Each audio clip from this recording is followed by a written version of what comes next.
Hi, this is Sean D'Souza, and you're listening to the 3-Month Vacation Podcast. This podcast isn't some magic trick about how to work less. Instead, it's about how to really enjoy the work that you do and to enjoy your vacation time.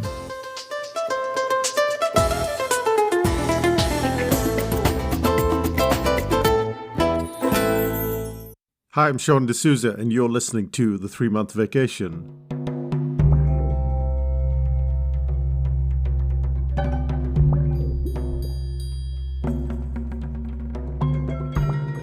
Imagine you invented a set of tires, these amazing set of tires, and they were ridiculed.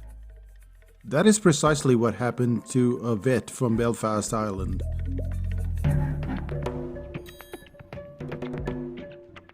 This vet named John Boyd Dunlop watched with a bit of apprehension as his son Johnny bounced madly while riding a bike on the cobblestone street.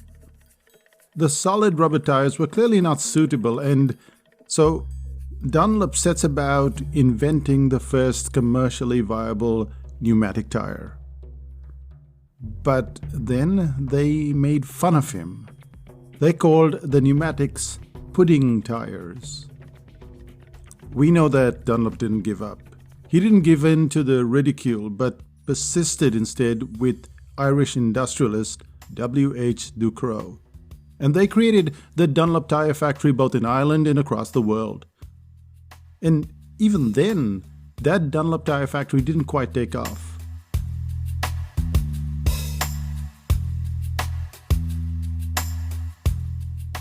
As the story goes, Ducrot had to fight, he had to scheme, he had to graft before the pneumatic tire was finally accepted. But what if Dunlop and Ducrot simply gave up? In hindsight, it's easy to see that the decision was right. But how were they supposed to know back in 1888 that things would turn out just right? Is there a way to know what makes ideas succeed? And why do great ideas seem to fail? This series is about the validation of ideas. And we will explore 3 chunky bits that are important when you're about to embark on a pudding sort of idea. And here's what we'll cover. The first thing is how to distinguish between your own voice of fear and the voice of reason. The second is how to go about validating your idea to give yourself the best chance of success. And third, tips for getting over analysis paralysis. Let's start with the first one, which is how to get over your voice of fear and listen to the voice of reason.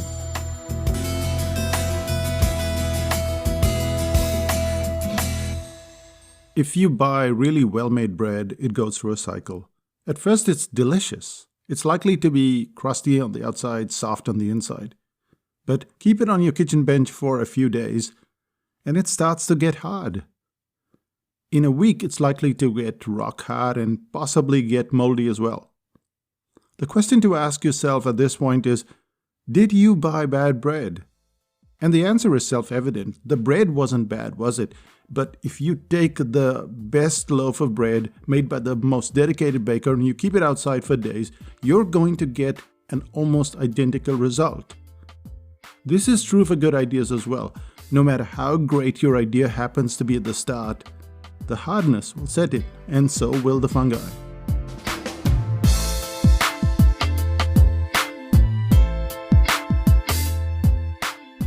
Good ideas can't be left on the bench. They need to be consumed right away. However, this is where things start to go horribly wrong. It's the part where we start to get uncertain. It's this testing that we have to do, this research, working out if the market needs our product. But once we've gone around the research block many times, we then wonder if we have anything new to bring to the table. As we're doing all of this evaluation, the market marches on. The more we research, the more we get stuck in our own trap. And there is a point where the only thing we can do is to scout for yet another idea. So fear takes over, and we don't know what to do next. But why are we fearful in the first place? We're fearful because we can't see the big picture. When you look at most business owners, they don't look confused, they look very composed. They seem to have all these projects going. They appear at different events, they're speaking, they're turning out courses, they're turning out books, they're turning out software. In short, they seem to have everything well under control.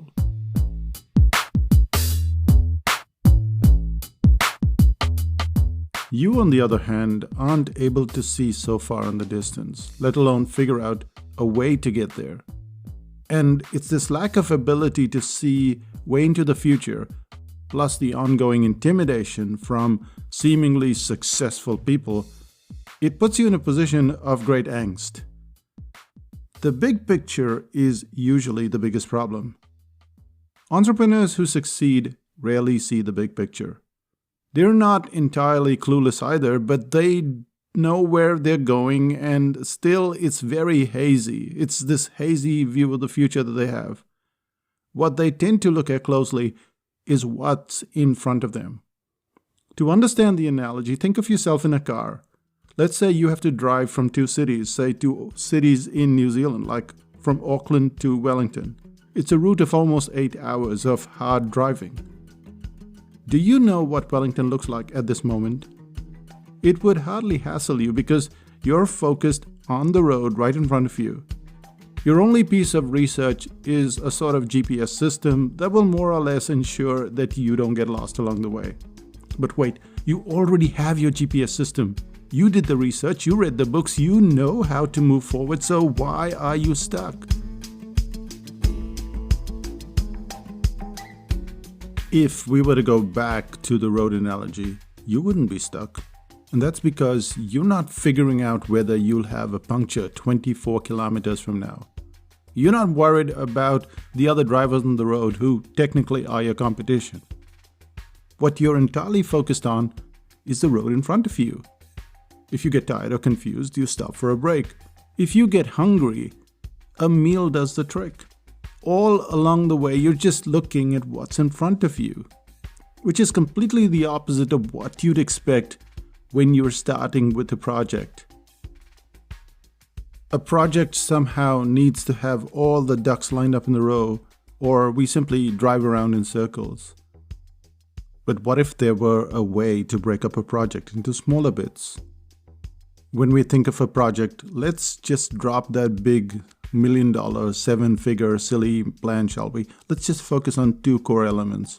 The first point is where we're going to get our clients, and the second is where we're going to get them to spend their time. So what's the first thing, which is where do we get our clients?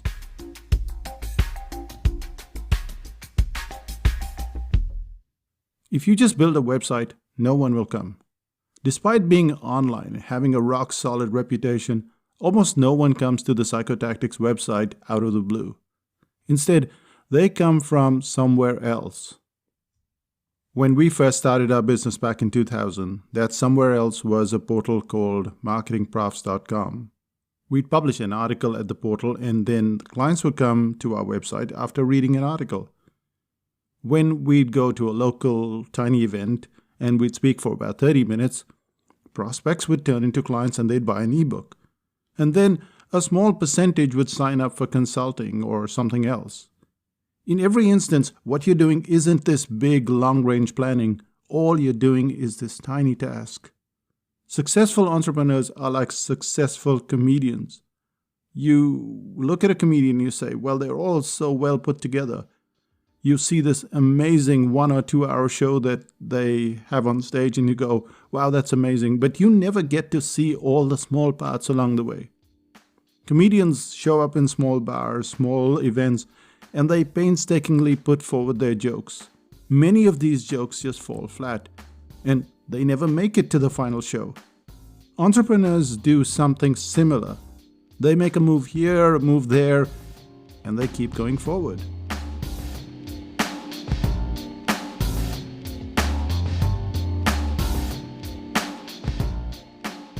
By the time you see that fancy course appearing on Facebook or on their websites, they have made dozens, possibly hundreds of little moves to get to that point. And then, if they're good, as in really good, they keep working on their plans and refining it to the sharpest possible degree. The road in front of you isn't that scary. When you consider the entire journey, the possibility of a breakdown, deteriorating weather, crazy drivers, suddenly it seems like a pretty good idea to stay home. Just put some tea in the boil and just stay home. But with every experience of staying home, you create a whole new layer of fear.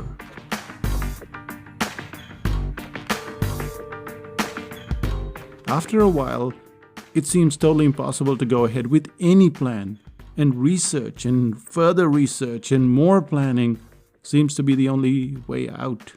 Or at least that seems to be the only way out, but it's not. Let me tell you a personal story that I've told many times before. I know how to create an EPUB file. How do I know this? Because I've been through many hours of practice. When EPUB first came out many years ago, I was keen to learn it, and so I followed the tutorial and I made an EPUB file. But it was a dummy file because I didn't want a client holding that file.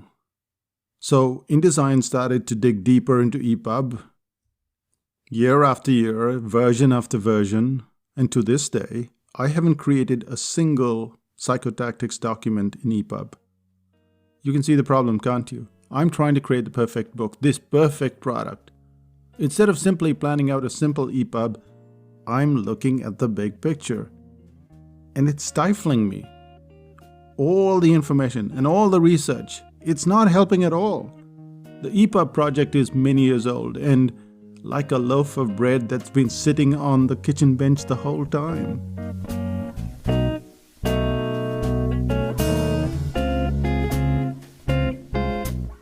It's very hard to believe this information, isn't it? You think, what's the problem with a simple EPUB file? Why can't you just give it a shot? Who cares if it turns out right or wrong? You can fix it later. The same question is headed your way. Who cares if the idea is right or wrong? How about taking on this tiny project and conquering the fear? And if it fails, we'll figure out a way to fix it. But if we don't start, we know that the idea will get harder by the minute. Even so, it would be nice to know how to validate an idea, so that we give ourselves the best possible chance of success, so that we don't just struggle all the time. Is there a way to validate an idea? Let's find out in the next section.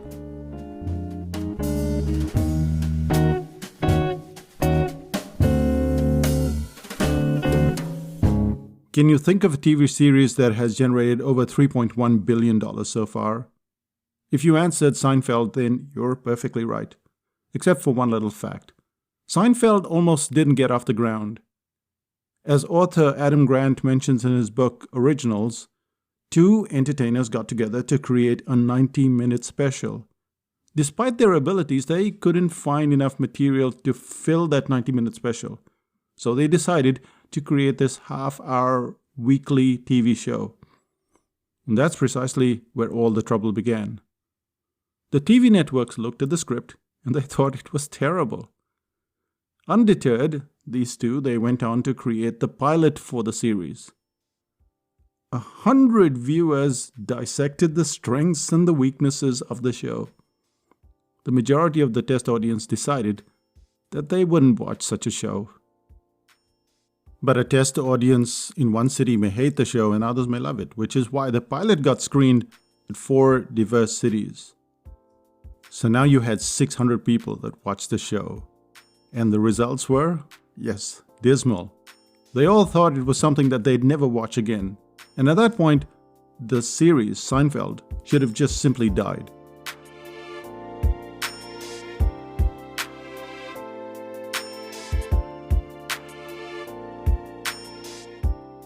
And it might have, if it weren't for one network executive. This executive was very persistent. He said, no, let's make 4 more episodes. Let's air 4 more episodes. The drama didn't stop there. Seinfeld, the series, lurched back and forth, always threatening to tip itself into oblivion. But this is the story of history. When we go back and we look at people who are trying to look at good ideas, they don't know what they're looking at. And it doesn't matter how talented you are. Let's look at Johann Sebastian Bach. He's considered to be one of classical music's superstars. He wrote over 1,000 pieces of music in his lifetime.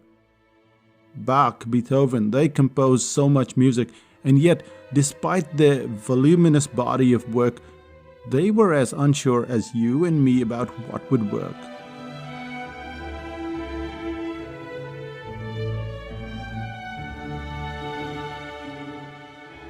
If you look at Beethoven, he thrashed the final movement of his most celebrated work in the Fifth Symphony. Only later did he decide to put it back. Could he not tell that it was an amazing part of the musical piece? But he couldn't, and throughout history, experts have failed to spot the super things, the superstars. J.K. Rowling, the Beatles, Elvis Presley. History has hundreds and maybe possibly thousands of examples of bad calls. And it's not like the crowd does better. Despite what you hear about the wisdom of crowds, the crowds are pretty hopeless at it as well. Which is why Seinfeld's early episodes got panned so badly. If everyone is guessing, how are we going to validate an idea? In this podcast, we'll cover 2 ways to validate an idea, and they're both reasonably bizarre. The first way is to do no testing at all with audiences. Instead, you go to your peers and they tell you with greater accuracy which idea is going to work.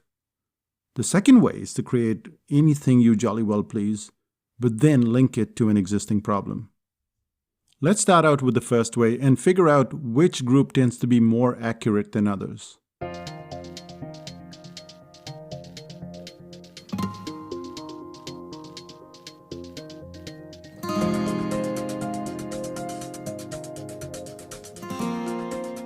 When we sit down to create a product or service, we instantly realize that we're not alone.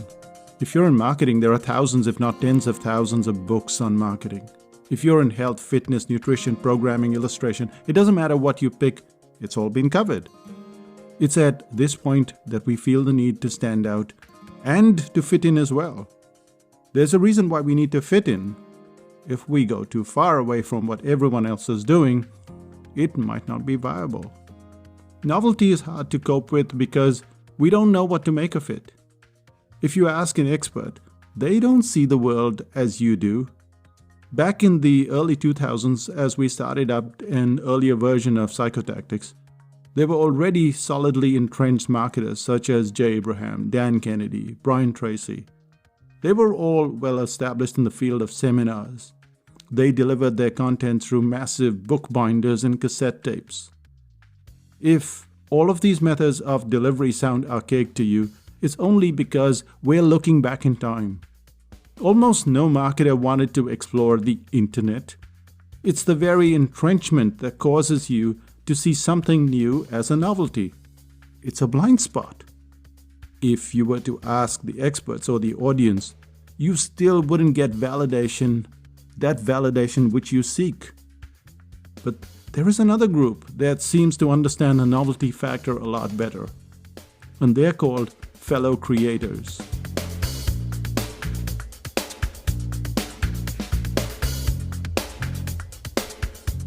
Fellow creators in the very same field have a sense of what's going to work long before the audience or the experts do.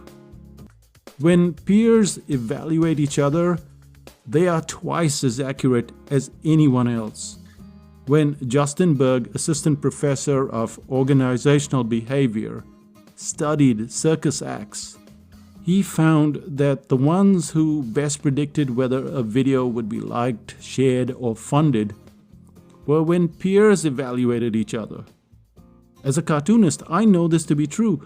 When one cartoonist sees another great cartoon, the instant reaction is, I wish I thought of that joke. One of the greatest compliments that you can get isn't from an audience of experts, but from a group. Yes, a group of, say, fellow cartoonists or fellow comedians or fellow creators.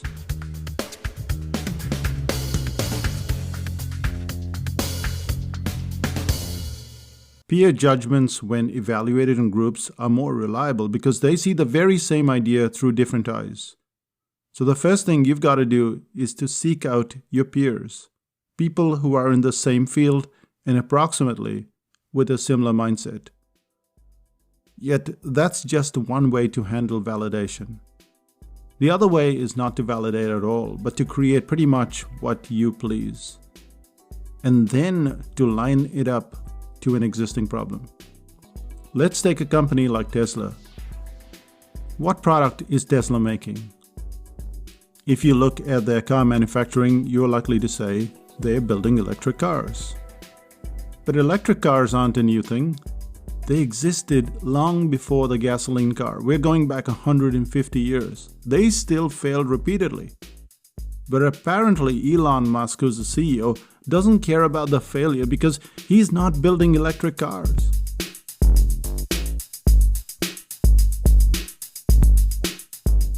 If you pay close attention to Musk, you'll notice that he harps a lot about the speed.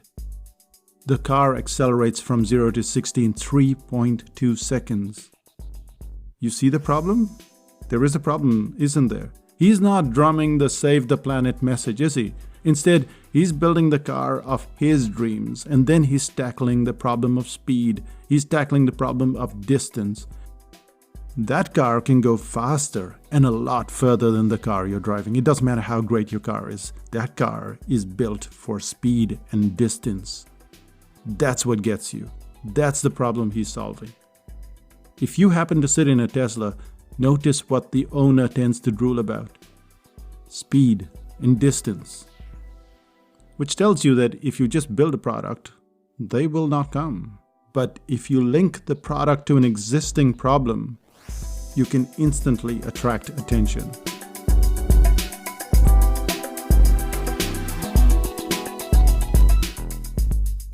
And even if we were to go back to Domino's Pizza, which has been repeated hundreds of thousands or tens of thousands of times, you'll notice the same thread. They just wanted to create a pizza using their own method.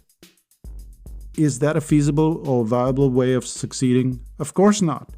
But marry it to a problem and you see what happens. The problem was the client was hungry, and hence the pizza needed to get to the customer's place as soon as possible.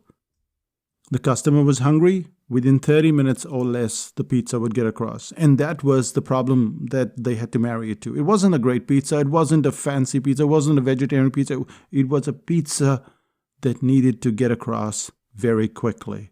That was the problem. They solved the problem. At Psychotactics, we have a bizarre product. It's called The Secret Life of Testimonials. Now, this has got over 100 pages, but it's a product that I wanted to write about, and so I did. But where is the problem? We found out quite by chance that better testimonials get us better clients. Clients that respect our work, they pay in advance. And so the problem is crappy clients. You see what's happening when you launch a product? You're trying to make the product or service fabulous, and so it should be. The Tesla, Domino's Pizzas, The Secret Life of Testimonials, they all have to be solid products. But that's not enough. What if it doesn't sell? It won't sell if you simply talk about the obvious. In every instance, whether it be the first car, the first plane, the first trip into space, they're all beyond the imagination of the audience.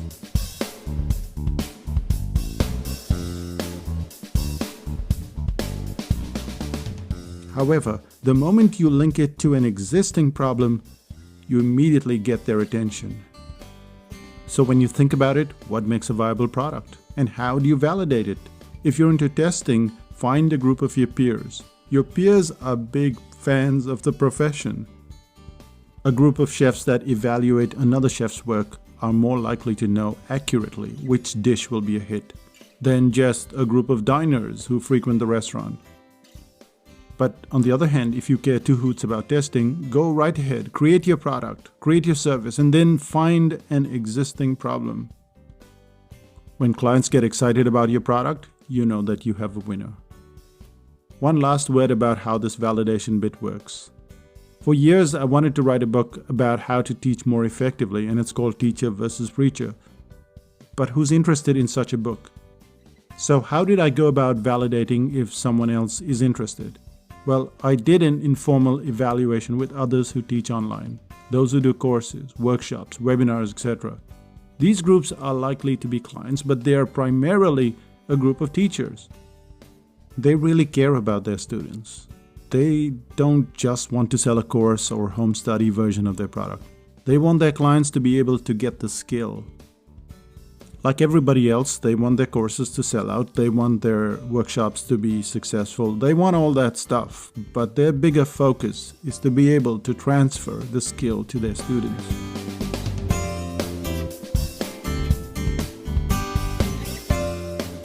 And when I bring up teacher versus preacher as a concept, they love the idea. So on the one-to-one front, that's validation. But what if I wanted to write the book anyway? In such a scenario, I'd write it, but then I'd connect it to a problem that we at Psychotactics solve so well. Though our courses are higher priced than most people on the internet, we can sell them faster than practically anyone else that I know of. A $3,000 course sells out in 30 to 60 minutes. And if you've been watching, we do this repeatedly, usually with one email. And other marketers, they spend weeks of endless emails, of affiliates, of joint ventures, just to get any traction. So that's the kind of problem the book solves, doesn't it? It enables you to get people to come to your courses and workshops without doing all this pounding, so that you can then transfer that skill. And so in this potential example, you've seen how that idea can be validated. You can go to your peers and you can ask them, and then they get all excited like, I wish I could do this. But the second way is to link it to an existing problem.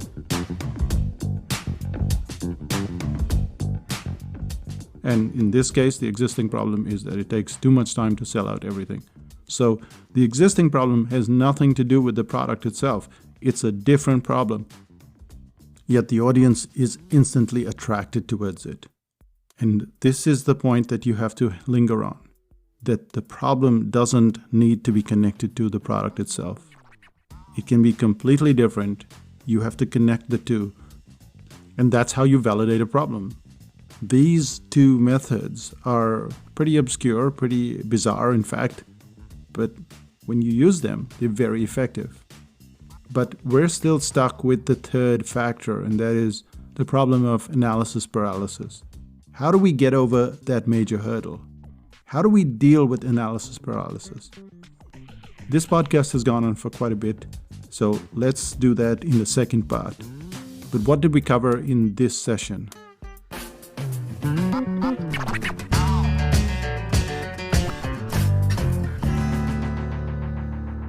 What we covered was how to distinguish between your own voice of fear and the voice of reason. The voice of fear looks at the complete journey. It looks at all the possible punctures along the way, all the accidents, all the traffic. It looks at everything. And there is no way to predict all of that stuff. And the voice of reason, it says, well, we've got this journey and we know approximately where we're going, but let's focus on the road right ahead. And that's the voice of reason that you need to listen to. You need to cover the distance, just like you do every trip in your car, on your bicycle, when you go for a walk.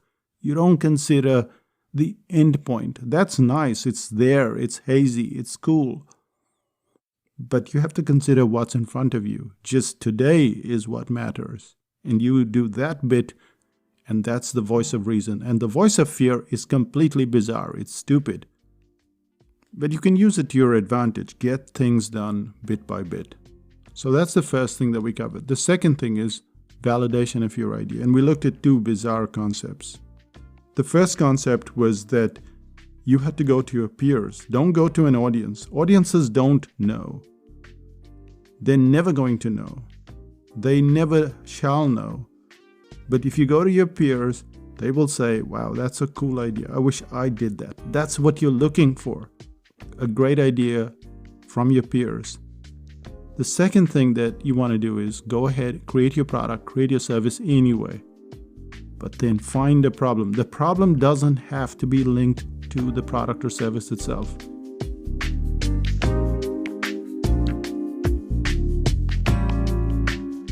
When you look at the secret life of testimonials, we're not solving that problem. We're talking about getting better clients. I don't know if you noticed, but there is no great connection between them. You make the connection. When you look at Tesla, when you look at the electric car and the problem that it's solving, it's a huge problem. Every car on the street is just adding to the pollution. Everything is going into your lungs. That problem can be solved. Imagine walking down the street and having no pollution. What a novel idea. But is Elon Musk going down that path? No, because that's not the problem that we want to solve. That's a nice problem, but we don't care about it. What we care about is range. Electric car owners have this factor called range anxiety. Pretty much like an iPhone that runs out of battery, except now you've got a big car in the middle of the road and there's no way to get some person to recharge that car. So they have range anxiety, and that's what he's talking about. They have this factor that my car can already go fast, but the Tesla can go faster. And that's the beauty. The beauty is that the problem is not connected to what's being sold. And that's how you can create your own product, but then link it to a problem. And that brings us to the end of this third rerun. That's 3 out of 6, 3 more to go after this. Well, let's find out what's happening in Psychotactics land.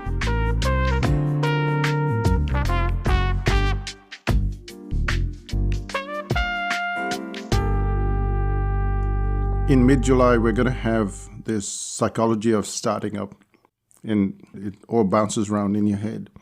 You don't know where to start. You don't know what to do. It's a real struggle. And the psychology of starting up systematically goes through how do you create an idea? What are the ideas that are boring but are extremely useful because that's what people want? All of these topics you'll find on the sales page itself, and we'll give you some information about the sales page. But understand that starting up is not as difficult as it seems. It gets difficult when you buy into all of the hype. When you buy into the fact that you can get 1,000 clients, when you can double your income, when you can press this button and that happens, and press that button and this happens. It's not reality. You know that it's not true. And when you go down that path, you meet with failure and you think that you're the failure. That's not the case. So the psychology of starting up will show you exactly what you need to do and how you need to go about it. And you'll find that it's very useful if you want to grow your business, if you already have a business, and how to start up, obviously, if you don't have a business. So that's coming up in mid-July. Look out for it. We'll give you more details soon. If you already have a business, it's amazing how tiny tweaks in your pricing can make a difference, which is what dartboard pricing is all about. It shows you how to increase your prices without losing clients, which is very crucial. Nobody wants to raise their prices, and especially now, and then have clients scream at them. So there is a system, and it's foolproof. It's been used by hundreds and thousands of our clients, including us. And when we don't use it, clients tell us that we should be using it, because occasionally we'll try to take a shortcut because it's quicker not to do it. But there is a system, and you'll find that in dartboard pricing. And you know what? There's already an excerpt, so you can judge for yourself how good this stuff is. So go to psychotactics.com/PRX. That's PRX. And if you would like to join a community which is kind and helpful, then 5000 BC is the place for you. When you get into that community, you ask questions, but you also have access to a lot of resources. I've written articles on info products, on article writing, on pretty much anything that you can think of in terms of business. But the crux of it is being able to ask me questions and get the answers, and ask more questions and get the answers. There are posts in the forum where one person has asked 200 back-to-back questions. They've asked the question, I've answered, asked the question back, I've answered, and it goes back again like a game of ping pong, endlessly.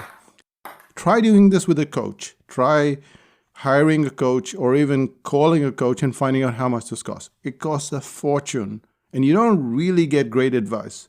We've been around for the last 20 years, And we've done workshops, we've done online stuff, we've done teleconferences, video conferences. We've done pretty much anything you can think of to set up a business and grow a business. And so you get very solid, real advice at 5000 BC. So check it out. Go to 5000bc.com and you'll find out for yourself. That's it from Psychotactics Land. I'll say bye for now. Bye-bye.